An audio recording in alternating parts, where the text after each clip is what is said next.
So ಇದೇ ನನ್ನ ಹಣೆ ಬರ.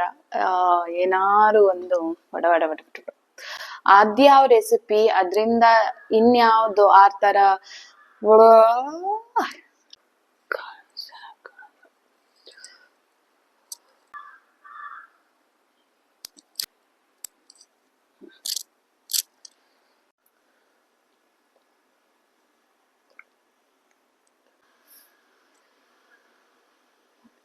ಸೊ ಈ ತರ ವೇಷ ಮಾಡಕ್ ಹೋಗಿ ಚೆಲ್ ಹೋದ್ರೆ ಕಷ್ಟ.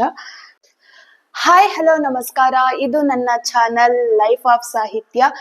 ಇವತ್ತಿನ ವ್ಲಾಗಿಗೆ ನಿಮ್ಗೆಲ್ಲರಿಗೂ ಸ್ವಾಗತ ಸುಸ್ವಾಗತ. ಕಿಚನ್ ಇಂದ ವ್ಲಾಗ್ ನ ಸ್ಟಾರ್ಟ್ ಮಾಡ್ತಾ ಇದ್ದೀನಿ ಒಂದು ರೆಸಿಪಿಯ ಮೂಲಕ. ಈ ರೆಸಿಪಿ ಈ ರೆಸಿಪಿಯ ಸ್ಪೆಷಾಲಿಟಿ ಏನಂತಂದ್ರೆ, ಇದು ಒಂದು ಮಸಾಲ ಇದ್ರೆ ಸಾಕು, ನೀವು 6 ತರ ಅಡ್ಗೆನ ಮಾಡ್ಬೋದು. ಇನ್ ಬರೋ 6 days ಕೂಡ ಈ ಮಸಾಲಾನ ಯೂಸ್ ಮಾಡ್ಕೊಂಡು ಯಾವ್ದೆಲ್ಲ ರೆಸಿಪೀಸ್ ನ ಮಾಡ್ತೀನಿ ಅನ್ನೋದೇ ಇವತ್ತಿನ ವ್ಲಾಗ್ ಆಗಿರತ್ತೆ. ತುಂಬಾ ಸಿಂಪಲ್, ಪಕ್ಕಾ ಟೆಂಪಲ್ ಸ್ಟೈಲ್ ಅಲ್ಲಿ ಮಾಡುವಂತಹ ಒಂದು ಸಾರಿನ ಪೌಡರ್ ನ ತೋರಿಸ್ತೀನಿ. ಈ ತಿಳಿಸಾರ್ ಪೌಡರ್ನೇ ಉಪಯೋಗಿಸ್ಕೊಂಡು ಇನ್ನೂ 6 ತರ ಅಡಿಗೆಗಳನ್ನು ಇದ್ರದ್ದು ಕಂಟಿನ್ಯೂಷನ್ ವಿಡಿಯೋದಲ್ಲಿ ನಿಮ್ ಜೊತೆ ಶೇರ್ ಮಾಡ್ತಾ ಹೋಗ್ತೀನಿ. ಸ್ವಲ್ಪ ಮಾತು ತೊದಲ್ತಾ ಇದೆ, ಯಾಕೆ ಅಂತ ಗೊತ್ತಿಲ್ಲ. ಸೊ ಏನಾದ್ರೂ ತಪ್ಪು ಆಗಿ ಪ್ರೊನೌನ್ಸಿಯೇಷನ್ ಮಾಡಿದ್ರೆ ಪ್ಲೀಸ್ ನನ್ನ ಕ್ಷಮಿಸಿ ಅಂತ ಕೇಳ್ತಾ ಇವತ್ತಿನ ವ್ಲಾಗ್ ನ ಈ ರೆಸಿಪಿಯ ಮೂಲಕ ಇವಾಗ ಸ್ಟಾರ್ಟ್ ಮಾಡೋಣ. ಅದಕ್ಕೆ ಏನೆಲ್ಲ ಬೇಕು ನೋಡಿ ಇವಾಗ ತಯಾರಿ ಮಾಡ್ಕೊಂಡು ಆದಷ್ಟು ಬೇಗ ನಿಮ್ ಜೊತೆ ಮಾತಾಡಕ್ಕೆ ಸಿಗ್ತೀನಿ. ಬೇವಿನ ಸೊಪ್ಪನ್ನ ಫಸ್ಟು ಕ್ಲೀನ್ ಮಾಡಿ ಇಟ್ಕೊಳ್ಳೋಣ ಅಂತ ಅಂದ್ಕೊಂಡೆ. ಐಶು ಮಲಗಿದಾಳೆ, ಎದ್ದಿದ್ರೆ ಅಮ್ಮ ನಾನು ನಿಂಗೆ ಹೆಲ್ಪ್ ಮಾಡಿಕೊಡ್ತೀನಿ ಅಂತ ಹೇಳಿಬಿಟ್ಟು ಬರ್ತಿದ್ಲು. ಪ್ರತಿ ಸತಿನೂ ಅಷ್ಟೇ, ಬೇವಿನ ಸೊಪ್ಪು ಕ್ಲೀನ್ ಮಾಡೋಕ್ಕೆ ನಾನು ಹೊರಟಾಗ ಅವಳು ಬಂದು ನಂಗೆ ಹೆಲ್ಪ್ ಮಾಡ್ಕೊತಿದ್ಲು. ಅದನ್ನೇ ನೆನೆಸ್ಕೊಳ್ತಾ ನಾನು ಇವತ್ತು ಒಬ್ಬಳೇ ಬೇವಿನ ಸೊಪ್ಪನ್ನ ಕ್ಲೀನ್ ಮಾಡ್ಕೊತಾ ಇದ್ದೆ. ಇವತ್ತಿನ ರೆಸಿಪಿಗೆ ಈ ಸ್ಪೂನ್ ಅಳತೆಯಲ್ಲಿ ನಾನು ನಿಮಗೆ ಮೆಜರ್ಮೆಂಟ್ನ ತಿಳಿಸ್ಕೊಡ್ತೀನಿ. ಕೆಲವರು ಕಣ್ಣು ಅಳತೆಯಲ್ಲೆಲ್ಲ ಮಾಡ್ತಾರೆ, ಬಟ್ ನನಗೆ ಸ್ಪೂನು ಅಥವಾ ಒಂದು ಕಪ್ ಇಟ್ಕೊಂಡೆ ಅಳತೆ ಮಾಡೇ ಪೌಡರ್ನ ಮಾಡೋದು ರೂಢಿಯಾಗಿದೆ. ಹಾಗಾಗಿ ಇವಾಗ ಒಂದು ಬಾಣಲಿಗೆ ಸುಮ್ಮನೆ ಒಂದು ಸ್ವಲ್ಪ ಎಣ್ಣೆ, ಒಂದು 4-5 ಡ್ರಾಪ್ ಅಷ್ಟು, ಅದಕ್ಕೆ 2 ಸ್ಪೂನ್ ಅಷ್ಟು ಮೆಂತೆಕಾಳನ್ನ ಹಾಕೋತಾ ಇದ್ದೀನಿ. ಒಂದು 10 ಸೆಕೆಂಡ್ ಸುಮ್ಮನೆ ಫ್ರೈ ಮಾಡಿ ಆ ನಂತರ ಇದಕ್ಕೆ 1/4 ಸ್ಪೂನ್ ಅಷ್ಟು ಸಾಸಿವೆನ ತಗೊಂಡಿದ್ದೀನಿ. ಸಾಸಿವೆ ಜಾಸ್ತಿ ಹಾಕಬಾರ್ದು, ಯಾಕೆಂದರೆ ಅದು ಕೈ ಬಂದ್ಬಿಡುತ್ತೆ. 1/2 ಸ್ಪೂನ್ ಅಥವಾ 1/4 ಸ್ಪೂನ್ ಸಾಕಾಗತ್ತೆ. ನಾನು ಕಾಳು ಮೆಣಸನ್ನ 1/2 ಸ್ಪೂನ್ ತೊಗೊಂಡಿದ್ದೀನಿ, ಇಲ್ಲ 2 ಸ್ಪೂನ್ ಕೂಡ ತೊಗೋಬೋದು.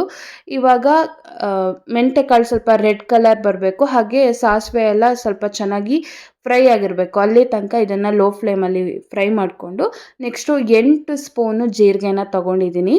ಇದು ಅಷ್ಟೇ ಲೋ ಫ್ಲೇಮಲ್ಲಿ ಇಟ್ಕೊಂಡ್ಬಿಟ್ಟು ಫ್ರೈ ಮಾಡಿ ಫುಲ್ ಅದ್ರದ್ದು ಅಡ್ವಾಸನೆ ಹೋಗಿ ಈ ಥರ ರೆಡ್ ಕಲರ್ ಆಗಬೇಕು, ಜೀರಿಗೆ ಅರೋಮ ಬರಬೇಕು ಅಲ್ಲಿ ತನಕ. ಧನಿಯಾ ಬೀಜನ 16 ಸ್ಪೂನ್ ತೊಗೊಂಡಿದ್ದೀನಿ. ಜೀರಿಗೆದು ಡಬಲ್ ತೊಗೋಬೇಕಾಗತ್ತೆ. ಇದು ಮುಟ್ಟಿದ್ರೆ ಕ್ರಿಸ್ಪಿ ಆಗಬೇಕು, ಪುಡಿ ಪುಡಿ ಆಗಬೇಕು ಧನಿಯಾ, ಅಲ್ಲಿ ತನಕ ಫ್ರೈ ಮಾಡಬೇಕು. ಕಲರು ಕೂಡ ಸ್ವಲ್ಪ ಚೇಂಜ್ ಆಗುತ್ತೆ ಆ್ಯಂಡ್ ಅರೋಮ ಕೂಡ ಚೆನ್ನಾಗಿ ಬರ್ತಿರತ್ತೆ. ಇದಿಷ್ಟಾದರೆ ಆಯಿತು. ಒಂದೇ ಫ್ಲೇಮ್ ಇರಲಿ, ಲೋ ಫ್ಲೇಮಲ್ಲೇ ಇಟ್ಕೊಳ್ಳಿ. ಒಂದ್ಸತಿ ಮೀಡಿಯಮ್ ಫ್ಲೇಮು, ಲೋ ಫ್ಲೇಮು ಆ ಥರ ಚೇಂಜ್ ಮಾಡೋಕ್ಕೆ ಹೋಗಬೇಡಿ. ಲೋ ಫ್ಲೇಮಲ್ಲಿ ಇಟ್ಕೊಂಡು ನಿಧಾನಕ್ಕೆ ಕೊಂಡು ಇವಾಗ ಇದನ್ನು ತಣ್ಣಗಾಗಕ್ಕೆ ಬಿಡಬೇಕು. ಇದಕ್ಕೆ ಸ್ವಲ್ಪ ಪೇಷನ್ಸ್ ಜಾಸ್ತಿ ಬೇಕು ಫ್ರೈ ಮಾಡೋಕ್ಕೆ. ಇವಾಗ ಅದೇ ಸೇಮ್ ಬಾಣಲಿಗೆ ಒಂದು 4-5 ಡ್ರಾಪ್ ಎಣ್ಣೆ ಹಾಕ್ಕೊಳ್ಳಿ, ಯಾಕೆಂದರೆ ಇವಾಗ ಬ್ಯಾಡ್ಗೆ ಮೆಣಸನ್ನ ಫ್ರೈ ಮಾಡಬೇಕು. ಎಣ್ಣೆ ಹಾಕಲಿಲ್ಲ ಅಂದರೆ ತುಂಬ ಘಾಟ್ ಆಗುತ್ತೆ ಮನೆ ತುಂಬ. ಹಾಗಾಗಿ 30 ಬ್ಯಾಡ್ಗೆ ಮೆಣಸನ್ನ ತೊಗೊಂಡಿದ್ದೀನಿ. ನೀವು ಬೇಕಾದರೆ ಇದಕ್ಕೆ ಒಂದು 20 ಗುಂಟೂರು ಮೆಣಸಿನ್ಕಾಯಿ, ಒಂದು 20 ಬ್ಯಾಡ್ಗೆ ಮೆಣಸಿನ್ಕಾಯಿ ಈ ಥರನೂ ಹಾಕ್ಕೋಬೋದು. ಖಾರ ಇಷ್ಟ ಇಲ್ಲ, ಹಾಗಾಗಿ ಬ್ಯಾಡ್ಗೆ ಮೆಣಸು ಹಾಕಿ ಫ್ರೈ ಆದಮೇಲೆ ಅರ್ಧ ಕಪ್ಪಷ್ಟು ಕರಿಬೇವು ಸೊಪ್ಪನ್ನ ಹಾಕಿ, ಇವಾಗ ಕರಿಬೇವು ಸೊಪ್ಪು ಕೂಡ ತುಂಬ ಕ್ರಿಸ್ಪಿ ಆಗಬೇಕು, ಅಲ್ಲಿ ತನಕ ಫ್ರೈ ಮಾಡ್ಕೊಳ್ಳಿ. ನೀವು ಇದು ಎಷ್ಟು ಚೆನ್ನಾಗಿ ಫ್ರೈ ಮಾಡ್ತೀರಾ, ಹುರಿತೀರಾ, ಇದ್ರ ಮೇಲೆ ಈ ಪೌಡರ್ ಟೇಸ್ಟ್ ಬರೋದು ಅಂತ ಹೇಳ್ಬೋದು. ಒಂದು 30 ನಿಮಿಷನಾದರೂ ಬೇಕು ಇಷ್ಟು ಫ್ರೈ ಮಾಡೋಕ್ಕೆ. ಇವಾಗೆಲ್ಲ ಇಂಗ್ರೀಡಿಯೆಂಟ್ಸು ಫ್ರೈ ಆಗಿದೆ. ಇವಾಗ ತಣ್ಣಗಾದ್ಮೇಲೆ ಪೌಡರ್ ಮಾಡೋದು ಒಂದೇ ಬಾಕಿ. ಇವಾಗ 1/4 ಸ್ಪೂನಷ್ಟು ಇಂಗನ್ನ ಹಾಕ್ತಾಯಿದ್ದೀನಿ. ಜಾಸ್ತಿ ಕೂಡ ಇಂಗನ್ನ ಹಾಕಬಾರ್ದು, ಅದು ಸ್ವಲ್ಪ ಕಹಿಯ ಅಂಶ ಬಂದುಬಿಡುತ್ತೆ. 1/4 ಸ್ಪೂನ್ ಸಾಕು ಒಂದು ಅಂದಾಜ್ ಮೇಲೆ. ಸ್ವಲ್ಪ ಅರಿಶಿನ ಕೂಡ ಹಾಕೋಬೇಕಾಗತ್ತೆ.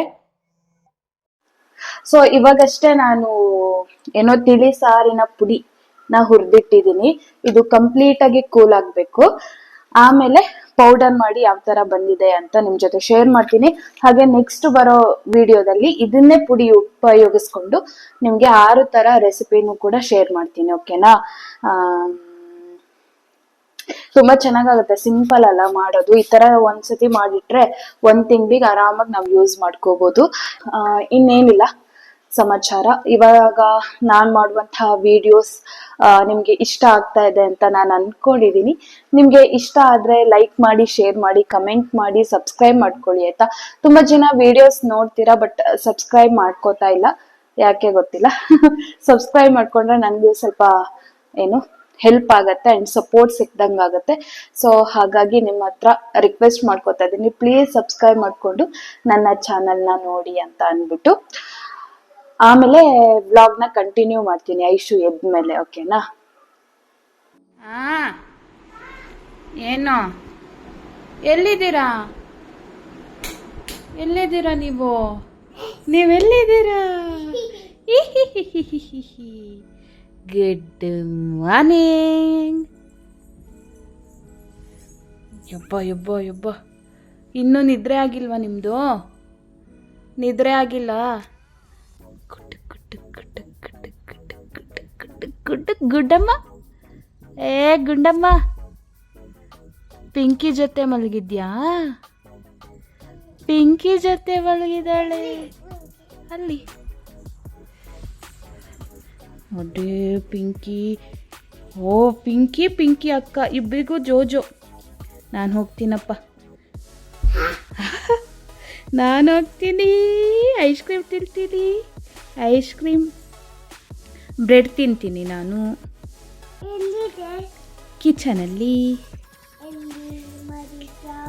ಕಿಚನಲ್ಲಿದೆ, ಮಾಡಬೇಕಿವಾಗ. ಅವಳದು ಬುಕ್ಕಲ್ಲಿ ಇಲ್ಲೇ ಇದೆ. ಪಿಂಕಿನ್ ಮಲ್ಕ್ಸ್ ಬಾ, ನಾನು ನೀನು ಬ್ರೆಡ್ ತಿನ್ನೋಣ. ಇದು ಬ್ರೆಡ್ ತಿನ್ನೋದು. ಅದು ತಿನ್ಬೇಕಾ? ನೋಡು ಅತ್ತೆ, ನೋಡು ಏನಾಗಿದೆ? ತಿಂದೆ ಇಲ್ಲ ಅಂತೆ ಅವಾಗ ನಾನು ಮಾಡಿದ್ದು. ಹೌದಾ? ನೀನು ತುಸು ತಗೋ ಬ್ರೆಡ್ ತಿನ್ನು ನೀನು. ಚಿಕ್ ನಿನ್ನ ಥರನೆಲ್ಲ ಊಟ ತಿಂಡಿ ಏನು ಮಾಡಲ್ಲಲ್ಲ ಪಿಂಕಿ? ನೋಡು ಊಟ ಮಾಡ್ತಲ್ಲ. ನಿನ್ನ ಥರನೇ, ಎಷ್ಟೇ ಆದರೂ ನಿನ್ನ ಫ್ರೆಂಡ್ ಅಲ್ಲ, ಹಾಗಾಗಿ ನೀನು ಊಟ ಮಾಡಲ್ಲ, ಅದು ಊಟ ಮಾಡಲ್ಲ. ಹೊಟ್ಟೊಳಗೆ ಏನು ಕೂತಿದೆ? ಊಟ ತಿಂಡಿ ಏನು ಮಾಡಲ್ಲ.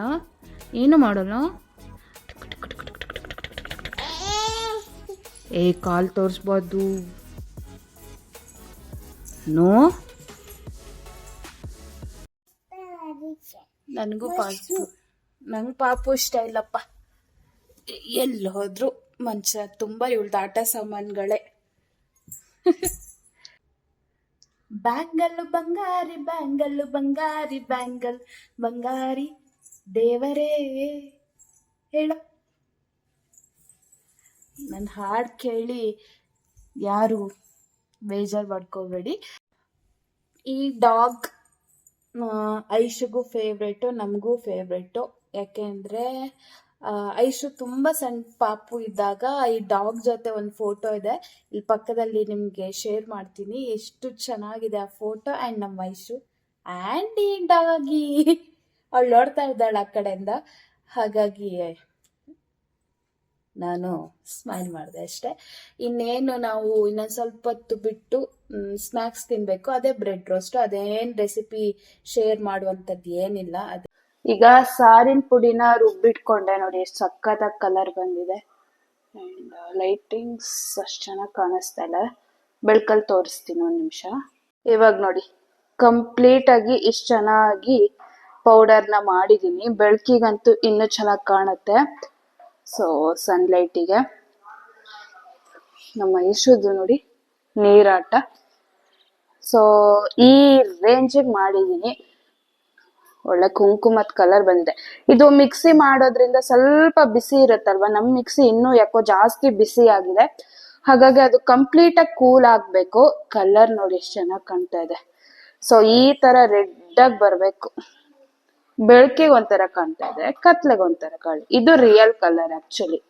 ಇದು ನೋಡಿ ಬೆಳಕಿಗೆ ಕಲರ್ ಒಳ್ಳೆ ಅರ್ಶಿನದ ಪುಡಿ ತರ ಕಾಣ್ತಾ ಇದೆ. ಬಟ್ ಇಲ್ಲಿ ನೋಡಿ ಇದು ರಿಯಲ್ ಕಲರು, ತುಂಬಾ ಚೆನ್ನಾಗಿ ಬಂದಿದೆ. ತಣ್ಣಗಾದ್ಮೇಲೆ ಇದನ್ನ ಗ್ಲಾಸ್ ಜಾರು ಇಲ್ಲ ಅಂದ್ರೆ ಸ್ಟೀಲ್ ಡಬ್ಬದಲ್ಲಿ ಹಾಕಿ ಸ್ಟೋರ್ ಮಾಡಿ ಇಟ್ಕೋಬಹುದು. 1 ಮಂತ್ ಆರಾಮಾಗಿ ಯೂಸ್ ಮಾಡ್ಬೋದು. ಒಂದಲ್ಲ 6 ಮಂತ್ 1 ಇಯರ್ ತನಕನೂ ಇಟ್ಕೋತಾರೆ. ಬಟ್ ನಾನು ಸ್ವಲ್ಪನೇ ಮಾಡ್ಕೋತೀನಿ. ಫ್ರೆಶ್ ಆಗಿದ್ದಷ್ಟು ನಮ್ಗೆ ಒಳ್ಳೇದು ಅಂತ ಅಂದ್ಬಿಟ್ಟು ಅಷ್ಟೇ. ಇವತ್ತಿನ ವ್ಲಾಗ್ ಕೂಡ ನಾನು ಇಲ್ಲಿಗೆ ಮುಗಿಸೋಣ ಅಂತ ಅಂದ್ಕೊಂಡಿದ್ದೀನಿ. ಸಪೋರ್ಟ್ ಮಾಡ್ತಾ ಇರಿ, ಲೈಕ್ ಮಾಡ್ತಾ ಇರಿ, ಶೇರ್ ಮಾಡ್ತಾ ಇರಿ, ಕಮೆಂಟ್ ಮಾಡ್ತಾ ಇರಿ, ಸಬ್ಸ್ಕ್ರೈಬ್ ಮಾಡಿಕೊಂಡು ನನ್ನ ಚಾನಲ್ನ ಸಪೋರ್ಟ್ ಮಾಡಿ ಅಂತ ಕೇಳ್ತಾ ನಾನು ಮುಂದಿನ ವ್ಲಾಗಲ್ಲಿ ಸಿಗ್ತೀನಿ. ಅಲ್ಲಿರಂಗ ಎಲ್ಲರಿಗೂ ಬಾಯ್ ಬಾಯ್, ನಮಸ್ಕಾರ, ಟೇಕ್ ಕೇರ್.